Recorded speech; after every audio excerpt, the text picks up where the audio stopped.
আমাদের সমাজে শিক্ষা ব্যবস্থাপনা যে চালু আছে, অর্থাৎ স্কুল, ভার্সিটিতে কিংবা মাদ্রাসার গুলাতে প্রত্যেকটা ক্লাসে ইসলাম ধর্ম নামে একটি সাবজেক্ট রয়েছে, আমরা সকলেই জানি। তো এই ইসলাম ধর্ম কোন সাবজেক্টে কোনো ছাত্র যদি আহ কোরআনের আয়াত অথবা হাদিস সংক্রান্ত কোনো কিছু প্রশ্নের উত্তর দিতে গিয়ে ভুল কোনো কিছু করে আসে, তাহলে সেক্ষেত্রে এর দরুন সে কোনো গুনাহগার হবে কিনা। খুবই সুন্দর এবং মনোমুগ্ধকর একটি প্রশ্ন।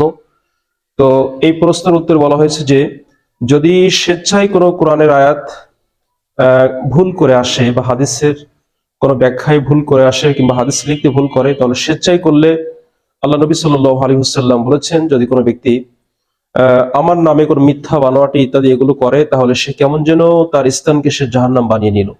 আর যদি আহ অজ্ঞত অবস্থায় যদি সে এই কাজটি করে থাকে, প্রশ্নের উত্তর যেটা কোরআনের আয়াত অথবা হাদিস সংক্রান্ত, অজ্ঞত অবস্থায় না জানা অবস্থায় যদি সে এই ধরনের কোনো ভুল করে আসে, তাহলে তার দরুন আল্লাহ তাআলার কাছে মাফ চাইতে হবে।